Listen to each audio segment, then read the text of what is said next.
Capítulo 4. Inveja. No capítulo anterior, disse que é essencial para o desenvolvimento favorável do bebê na posição esquizoparanoide que as experiências boas predominem sobre as más. O que é a experiência verdadeira do bebê depende de fatores tanto externos quanto internos. A privação externa, física ou mental, impede a gratificação, mas ainda que um ambiente seja propício a experiências gratificantes, estas podem ser modificadas ou mesmo impedidas por fatores internos.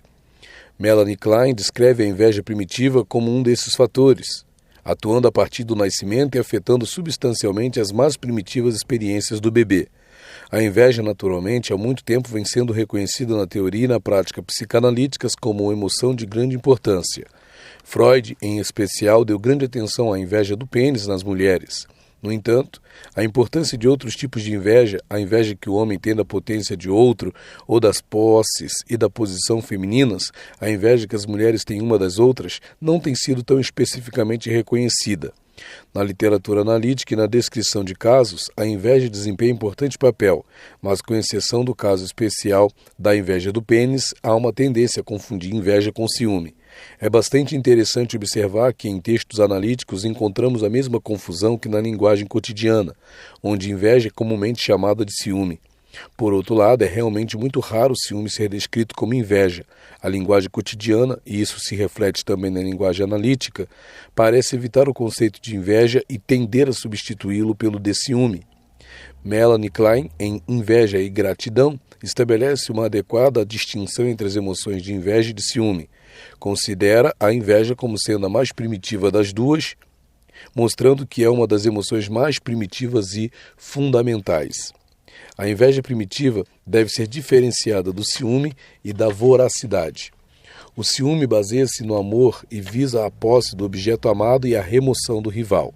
Pertence a uma relação triangular e, portanto, a um período da vida em que os objetos são claramente reconhecidos e diferenciados uns dos outros. A inveja, por sua vez, é uma relação de duas partes, na qual o sujeito inveja o objeto por alguma posse ou qualidade. Nenhum outro objeto vivo precisa entrar nessa relação. O ciúme é necessariamente uma relação de objeto total, ao passo que a inveja é experimentada essencialmente em termos de objetos parciais, embora persistam em relações de objeto total. A voracidade visa a posse de toda a bondade que possa ser extraída do objeto, sem qualquer consideração das consequências. Isso pode resultar na destruição do objeto e na danificação de sua bondade, mas a destruição é incidental à aquisição desapiedada. A inveja visa a que se seja tão bom quanto o objeto, mas quando isso é sentido como impossível, visa danificar a bondade do objeto para remover a fonte de sentimentos invejosos. É esse aspecto danificador da inveja que é tão destrutivo para o desenvolvimento, visto que a própria fonte de bondade da qual o bebê depende é tornada má e, portanto, introjeções boas não podem ser alcançadas. A inveja, embora surgindo a partir de amor e admiração primitivos, tem um componente libidinal menos forte do que a voracidade e é impregnada de instinto de morte, porque ataca a fonte de vida, pode ser considerada como sendo a mais primitiva externalização do instinto de morte. A inveja surge logo que o bebê se dá conta do seio como fonte de vida e de experiência boa. A gratificação real que ele experimenta no seio, reforçada pela idealização, tão poderosa na tenra infância, faz com que sinta que o seio é a fonte de todos os confortos físicos e mentais, reservatório inesgotável de alimento e calor, amor, compreensão e sabedoria. A bem-aventurada experiência de satisfação que esse maravilhoso objeto pode dar aumentará seu amor e seu desejo de possuí-lo, preservá-lo e protegê-lo. A mesma experiência, porém, também desperta no bebê o desejo de ele próprio ser a fonte de tal perfeição. Ele experimenta penosos sentimentos de inveja, os quais acarretam o desejo de danificar as qualidades do objeto que lhe pode dar esses sentimentos penosos. A inveja pode fundir-se com a voracidade, conduzindo a um desejo de esgotar inteiramente o objeto, não apenas a fim de possuir toda a sua bondade, mas também para esvaziar intencionalmente o objeto de modo que não contenha nada de invejável. É a mistura de inveja que frequentemente torna a voracidade tão danificadora e aparentemente tão intratável na análise. A inveja, porém, não se limita a esgotar o objeto externo. O próprio alimento que foi recebido na medida em que é percebido como tendo sido parte do seio é em si mesmo objeto de ataques invejosos que se voltam também para o objeto interno. A inveja opera também por proteção e frequente principalmente por esse meio. Quando se sente cheio de ansiedade, maldade e o seio como sendo a fonte de toda bondade, o bebê em sua inveja deseja danificar o seio projetando nele suas próprias partes más e danificadoras. Assim, em fantasia, ataca o seio cuspindo, urinando, defecando, soltando flatos e pelo olhar projetivo e penetrante o mal olhado. À medida que prossegue o desenvolvimento, continuam esses ataques em relação ao corpo da mãe e a seus bebês e ao relacionamento dos pais. Em caso de desenvolvimento patológico do complexo de Édipo, a inveja do relacionamento dos pais desempenha um papel mais importante do que os verdadeiros sentimentos de ciúme. Se a inveja primitiva é muito intensa, interfere na ação normal dos mecanismos esquizoides. O processo de divisão, splitting, em um objeto ideal e outro perseguidor, tão importante na posição esquizoparanoide, não pode ser mantido tendo-se em vista que é o objeto ideal que dá origem à inveja e que é atacado e danificado. Isso conduz à confusão entre o bom e o mal, interferindo na divisão, splitting. Como esta não pode ser mantida e como um objeto ideal não pode ser preservado, ocorre uma grave interferência na introjeção de um objeto ideal e na identificação com este. Com isso, o desenvolvimento do ego tem necessariamente de sofrer. Fortes sentimentos de inveja conduzem ao desespero. Um objeto ideal não pode ser encontrado e, portanto, não há esperança de amor e de qualquer ajuda. Os objetos destruídos são fonte de perseguição interminável e, posteriormente, de culpa. Ao mesmo tempo, a falta de introjeção boa priva o ego de sua capacidade de crescimento e de assimilação, a qual diminuiria o sentimento de uma tremenda brecha entre si mesmo e o objeto. Surge então um círculo vicioso no qual a inveja impede a introjeção boa e isso, por sua vez, aumenta a inveja. Na raiz de reações terapêuticas negativas e de tratamentos intermináveis, encontra-se muitas vezes uma poderosa inveja inconsciente. Trata-se de algo que pode ser observado em pacientes que têm uma longa história de tratamentos anteriores fracassados. Isso apareceu claramente em um paciente que veio à análise depois de muitos anos de variados tratamentos psiquiátricos e psicoterapêuticos. Cada tratamento produzia uma melhora, mas depois de terminado, iniciava-se a deterioração. Quando começou sua análise, logo apareceu que o principal problema era a força de sua reação terapêutica negativa. Eu representava principalmente um pai bem-sucedido e potente, e seu ódio e rivalidade em relação a essa figura eram tão intensos que a análise, representando minha potência como analista, era inconscientemente atacada e destruída repetidas vezes. À primeira vista, isso parecia uma rivalidade edipiana direta com o pai. Faltava, porém, um elemento importante nessa situação edipiana, ou seja, um forte amor ou atração por mulheres. As mulheres eram desejáveis como posses do pai, não parecendo ser valorizadas por si mesmas. Se pudesse possuí-las, ele, em sua mente, as danificaria e destruiria do mesmo modo como tentava danificar e destruir as outras posses de seu pai, tais como seu pênis ou suas realizações. Nessas circunstâncias, não podia introjetar a potência de seu pai e identificar-se com ela, como também não podia introjetar, preservar ou fazer uso de minhas interpretações. No primeiro ano de sua análise, sonhou que punha no porta-malas de seu pequeno carro ferramentas que pertenciam a meu carro, maior do que o dele. Quando, porém, chegou a seu destino e abriu o porta-malas, todas as ferramentas estavam despedaçadas. Esse sonho simboliza seu tipo de homossexualidade. Queria tomar o pênis paterno em seu ânus e roubá-lo, mas nesse processo seu ódio do pênis, mesmo quando introjetado, era tal que ele o despedaçaria e seria incapaz de fazer uso dele. Do mesmo modo, as interpretações que sentia como completas e úteis eram imediatamente despedaçadas e desintegradas. Assim, era, em especial, depois de boas sessões que lhe traziam alívio, que ele começava a se sentir confuso e perseguido, já que as interpretações fragmentadas, deformadas e lembradas pela metade o confundiam e atacavam internamente. Em breve, foram encontrados ataques invejosos em relação ao casal de pais.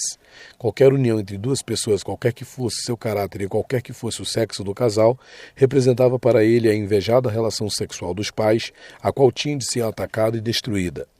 Isso levava à dificuldade de manter um vínculo significativo comigo ou, internamente, um vínculo entre pensamento, ideias e sentimentos. À medida que prosseguia sua análise, a transferência materna passou cada vez mais para o primeiro plano, com inveja desesperada em relação à figura materna, aos órgãos genitais e ao orgasmo femininos, à gravidez e, em especial, aos seios. Um de seus mais antigos sintomas era a incapacidade de comer em companhia de outras pessoas e, em especial, de comer os alimentos preparados por sua esposa.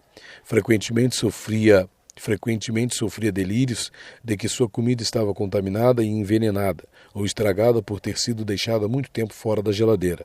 Se sua esposa, sua empregada falavam enquanto estava comendo, sentia isso como se o estivessem atacando a mordidas, e imediatamente desenvolvia uma aguda dor gástrica. Na transferência, ele sempre sentia que eu estava tomando partido de sua esposa, ignorando a agressividade dela e que, interpretando para ele, eu repetia os ataques feitos a ele por sua esposa. Não tardou a se tornar claro que a mulher que o alimentava, mesmo quando ela o estava gratificando, era objeto de tal inveja que a comida dela era imediatamente atacada com urina e fezes, e, portanto, contaminada tão logo entrava em contato com ele. Esses ataques invejosos a seus objetos bons, pai, casal de pais, mãe que alimenta, interferiam em todos os seus processos introjetivos. Como resultado, sofria dificuldade de aprender, pensar, trabalhar e alimentar-se. Suas dificuldades intelectuais eram particularmente penosas para ele, visto que, de acordo com seu caráter invejoso, sofria de imoderada ambição, a qual jamais podia satisfazer. Todos esses problemas atingiram seu ponto culminante quando, depois de vários anos de análise e de considerável melhora, ele teve pela primeira vez de apresentar a seus colegas alguns resultados de sua pesquisa de laboratório. Em sua mente, isso era um acontecimento de abalar o mundo. Tinha a esperança de que sua pesquisa arruinaria e encheria de inveja o chefe de seu departamento, que ele admirava e invejava enormemente. Ao mesmo tempo, estava aterrorizado com a possibilidade de se tornar objeto de ridículo e desprezo.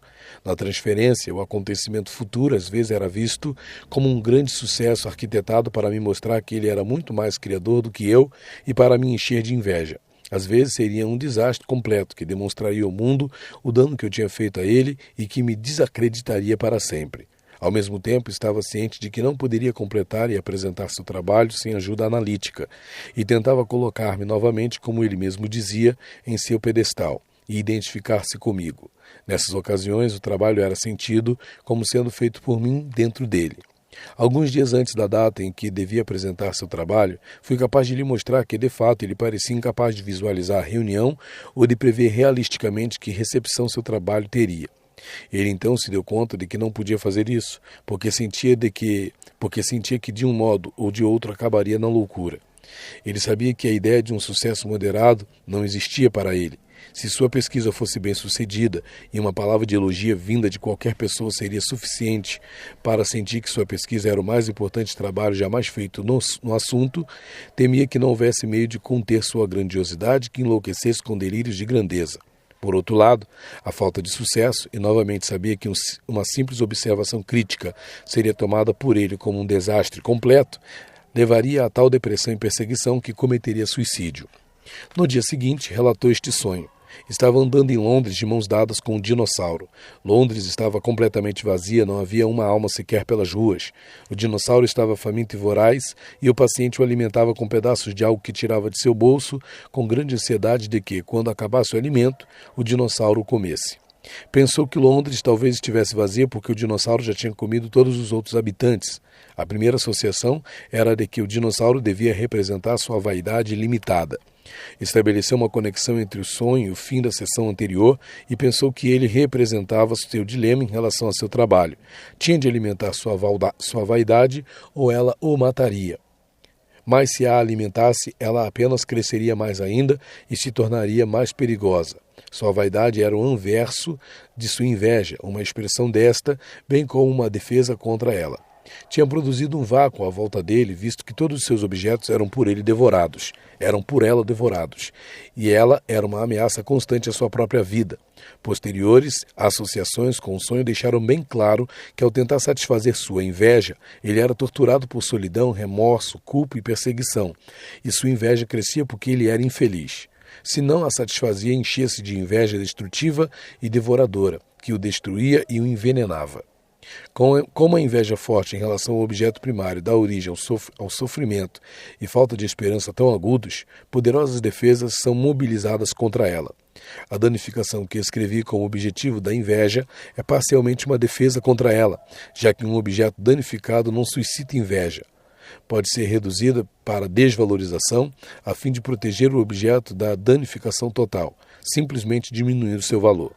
Essa danificação ou desvalorização está geralmente em conexão com a poderosa projeção no objeto de sentimentos invejosos. Em contraste com a desvalorização e com a projeção da inveja, uma rígida idealização pode ser usada numa tentativa de preservar algum objeto ideal. Contudo, tal idealização é muito precária, já que quanto mais ideal o objeto, mais intensa é a inveja. Todas essas defesas contribuem para incapacitar o ego. Essas defesas eram bastante claras no paciente acima descrito. Por exemplo, a análise posterior do sonho com o dinossauro mostrou que o dinossauro também representava a mim, que por minha vez representava o pai internalizado. Quando o paciente sentia qualquer sucesso, sentia que estava enchendo seus objetos com sua própria inveja monstruosa. Assim, seu superego era sentido como sendo invejoso e danificador, atacando todo o seu trabalho, suas realizações e a bondade que possuísse. Ao mesmo tempo, o paciente tentava proteger-se nessa situação desesperada por alguma tentativa de divisão, splitting e idealização.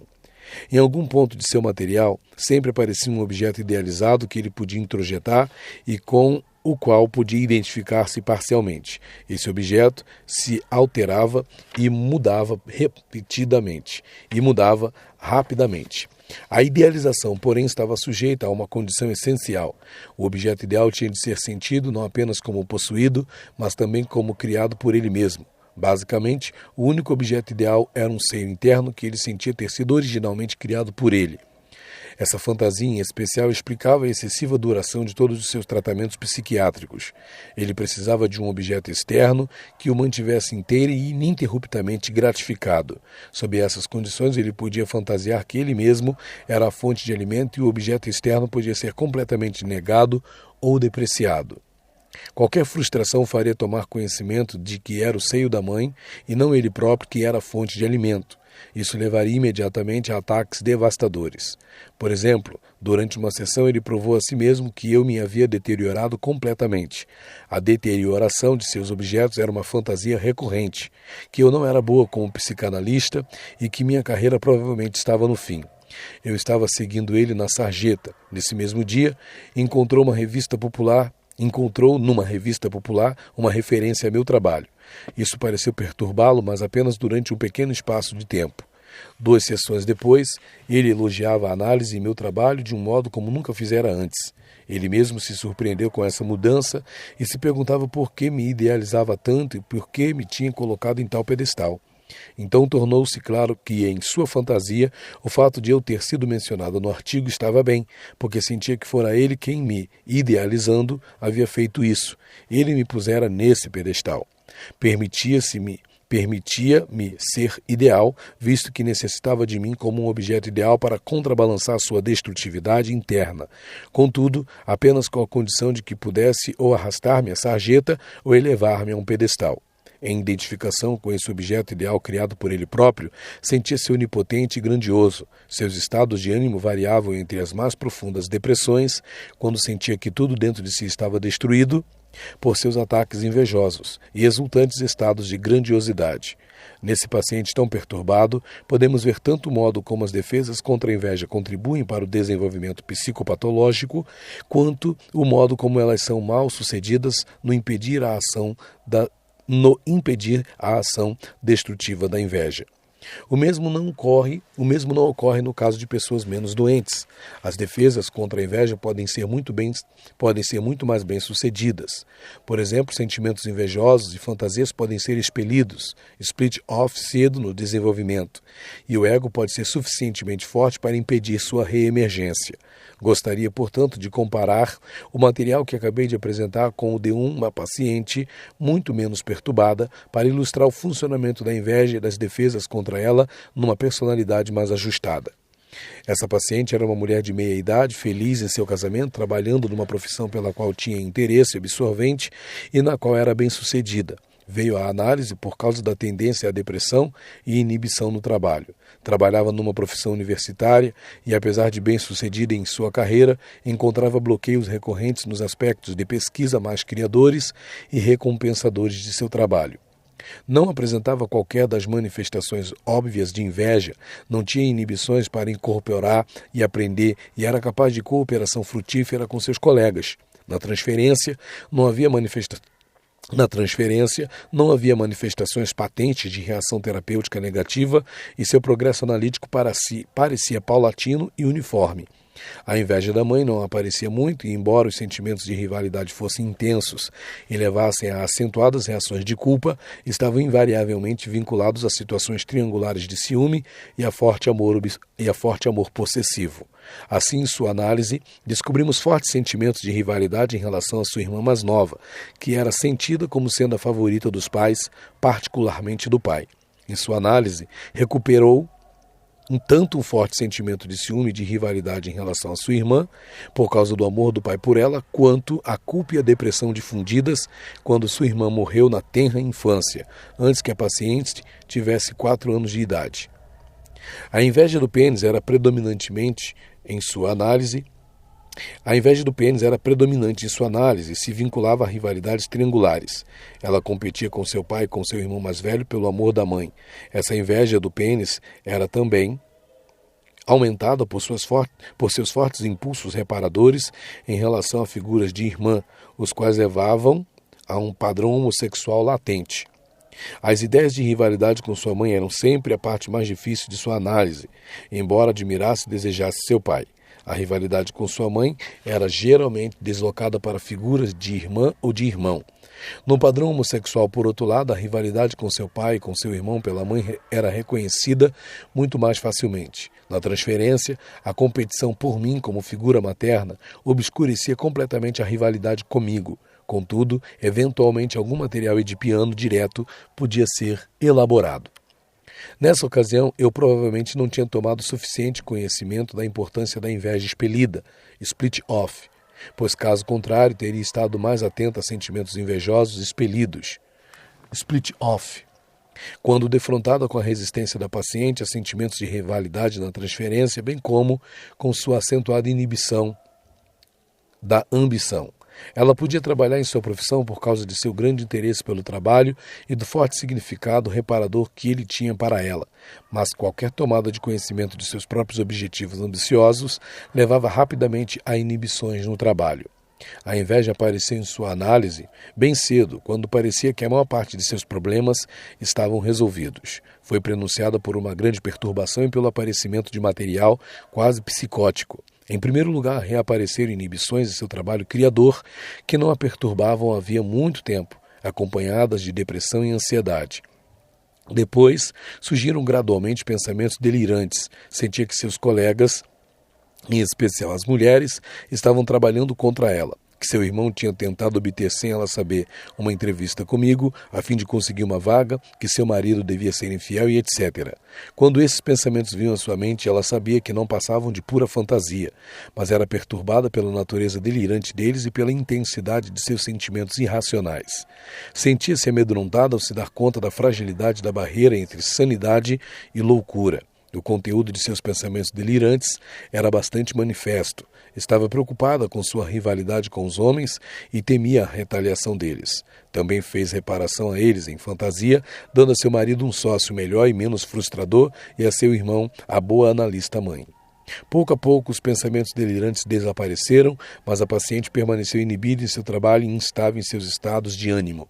Sentia que sua loucura não tinha sido plenamente analisada. Durante vários meses, a paciente teve uma pequena verruga no alto da cabeça.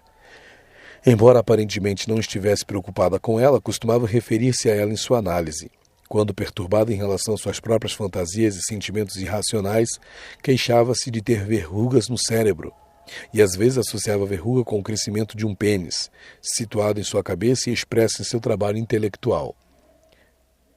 Certo dia relatou que ela e seu marido tinham ido a uma festa onde receberam balões que levaram para seus filhos. Ela associou esse acontecimento com as lembranças de sua infância, quando ao acordar de manhã, depois de seus pais terem ido a bailes carnavalescos, encontrava em seu quarto balões ou chapéus e leques de papel. Lembrava-se disso como experiências inteiramente felizes, associadas a pais jovens e atraentes com uma vida misteriosa e excitante. Os presentes que lhe levavam eram sentidos como a tentativa deles de partilharem essas coisas com ela. Alguma coisa parecia tê-la perturbado na festa. Estava com um grupo de amigos, sendo um deles uma mulher solteira, Joan. Esta não tinha par para dançar e saiu um pouco antes do fim da festa. A paciente sentiu-se indevidamente preocupada por Joan não os ter esperado a fim de que a levassem para a casa de carro. Joan tinha aparecido ocasionalmente na análise dessa paciente. Era uma mulher de meia-idade, solteira, que sofria de áreas de alopécia nervosa. Ficara órfã nos primeiros anos de sua infância e a paciente geralmente estabelecia uma conexão entre sua alopécia e esse fato. No dia seguinte, a paciente relatou esse sonho. Tinha uma excrescência em sua cabeça. Parecia uma doença de pele, mas com aspecto bastante repulsivo. Podia ter sido uma excrescência cancerosa. Embora no sonho ela não estivesse alarmada, mas em parte enojada e em parte preocupada. Observou em especial que essa excrescência ficava ao lado de sua verruga e pareceu surpresa. No sonho pensou o seguinte, e a verruguinha também, como se esperasse que a excrescência se tivesse desenvolvido a partir da verruga ou a tivesse substituído, mas não que sofresse de ambas. Mostrou essa excrescência a seu marido como se quisesse demonstrar-lhe alguma coisa. Não estava certa se isso era uma confissão ou um pedido de tranquilização ou ajuda. O sonho deixou-a perplexa e perturbou-a. Associou a horrível excrescência em sua cabeça com a alopécia de Joan. Por 2 vezes cometeu um lapso e chamou Joan de Jean. Era um lapso que antes cometera ocasionalmente. Jean, uma bela jovem que recentemente tivera um filho, era de alguma forma o contrário de Joan. A paciente ligou o aspecto da excrescência a slides coloridos que tinha visto de câncer no útero e no seio. Contudo, persistia em seu sentimento de que se tratava seguramente de uma doença de pele. Ligou também a excrescência com algo parecido com um balão danificado que se esvaziava, mas excluiu essa associação. As associações não pareciam muito significativas para ela, mas uma que carregava mais sentimentos do que as outras era a associação com Joan. Lembrou-se de como se sentir invejosa em relação aos belos cabelos de sua irmã, e Joan pareceu-lhe como sua irmã, voltando privada de tudo sem seus belos cabelos, sem paz. Joan, não tendo marido ou filhos, representava o fato de que sua irmã nunca chegara a ser mulher, pois morrera na tenra infância. A paciente sentia que a doença em seu couro cabeludo no sonho era uma expiação, mas embora essa associação tivesse trazido algum alívio e compreensão, parecia bastante incompleta. Subitamente, no fim da sessão, a paciente se deu conta de que achava que o estado da pele era uma linha. No fim da sessão, a paciente... Mas, embora essa associação tivesse trazido algum alívio e compreensão, parecia bastante incompleta. Subitamente, no fim da sessão, a paciente se deu conta de que achava que o estado da pele era uma tinha e lembrou que um dos dias antes ouvira um provérbio espanhol que pode ser traduzido mais ou menos da seguinte forma: se inveja fosse tinha, quantas pessoas tinhosas haveria no mundo? E com essa associação experimentou um sentimento de enorme alívio e compreensão. Subitamente sentiu que tudo se assentara em seu lugar. Nas sessões seguintes, deu-se conta de que a inveja, como uma tinha ou um câncer, a associação excluída representava os perigos que ela negava, era a verdadeira verruga em seu cérebro, e de como ela invadia todos os seus relacionamentos e atividades. Seu pensamento no sonho, a verruguinha também, representava sua súbita percepção de que era invejosa e de que queria tudo para si: o seio, o útero, os bebês, todas as realizações femininas e também o pênis. Agora dava-se conta de que, quando seus pais iam a festas, ela na verdade se consumia de inveja. Sua relação com sua irmãzinha era mais complexa do que parecia. Não apenas competia com ela pelo amor dos pais, mas também desejava vê-la privada de tudo. Não só porque era ciumenta, mas também porque necessitava de uma irmãzinha privada de tudo como veículo para a projeção. Queria que sua irmãzinha e não ela própria sofresse de inveja desfigurante e danificadora. O primeiro objeto de sua inveja era a mãe, representada em suas associações por Jean, e eram seus balões, seios, útero que ela estava incorporando e danificando. O balão danificado em suas associações com o sonho. Sua mãe, assim como sua irmã, era representada por Joan, privada de tudo, sendo que o lapso entre Jean e Joan indicava a identidade das duas.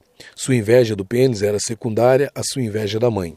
Era em parte um deslocamento a partir do seio, e em parte inveja dele, não como um atributo masculino, mas como outra posse desejável pertencendo à mãe. Nas sessões seguintes, ela sentiu que invejava a todos e a tudo. Invejava aos homens seu pênis e o amor da mulher. Invejava as mães seus novos bebês, as mães que alimentavam seus seios, as mulheres casadas, seus maridos, mas invejava também as mulheres solteiras, seu tempo livre de preocupações familiares e financeiras e algumas vezes seu maior sucesso profissional. O que ela própria tinha, casamento, filhos, capacidade de sucesso profissional, era danificado para ela pela culpa. Sentia que todas essas coisas estavam em conexão com o funcionamento de sua inveja. Sentia-se culpada de voracidade, pois de fato conseguira ter realizações tanto femininas quanto masculinas.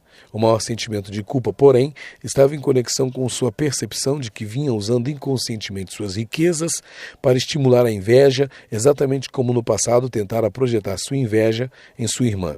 Seu sucesso tinha de ser moderado, pois se sentia muito culpada por tê-lo e muito temerosa de sua inveja projetada.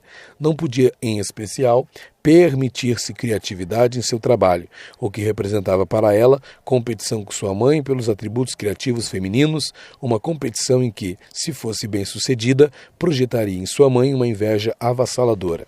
A inveja era, com efeito, a verruga em seu cérebro, interferindo em toda a criatividade. A própria verruga secou e caiu alguns dias depois da análise do sonho.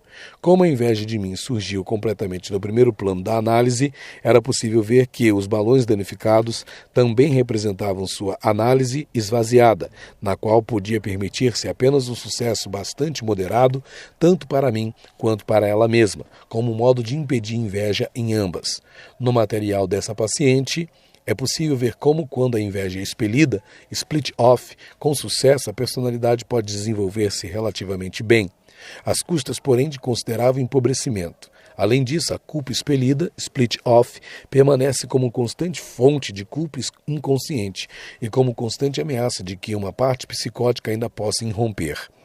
Em um desenvolvimento mais normal, a inveja se torna mais integrada. A gratificação experimentada no seio estimula admiração, amor e gratidão, ao mesmo tempo que inveja. Esses sentimentos entram em conflito tão logo o ego começa a se integrar e, se a inveja não for avassaladora, a gratidão a supera e modifica. O seio ideal introjetado com amor, gratificação e gratidão se torna parte do ego, e este mais repleto de bondade. E assim, num círculo benevolente, a inveja diminui à medida que aumenta a gratificação. A diminuição da inveja permite maior gratificação, que, por sua vez, incrementa a diminuição da inveja. Sentimentos de inveja em relação a um objeto primário, embora enfraquecidos, sempre permanecem. Alguns desses sentimentos deslocam-se a partir do objeto primário para o rival, tornando-se fundidos com sentimentos de ciúme em relação ao rival. A inveja do seio da mãe é deslocada para o pênis do pai, aumentando a rivalidade com este. Essa inveja, que permanece em relação ao objeto primário, quando não é mais sentida como destrutivamente devastadora, pode tornar-se base de emulação e rivalidade com o objeto primário, de um modo que é egocintônico e que não dá origem a sentimentos avassaladores de culpa e perseguição. Em um desenvolvimento patológico, a inveja primária excessiva afeta fundamentalmente o curso da posição esquizoparanoide e contribui para a sua psicopatologia.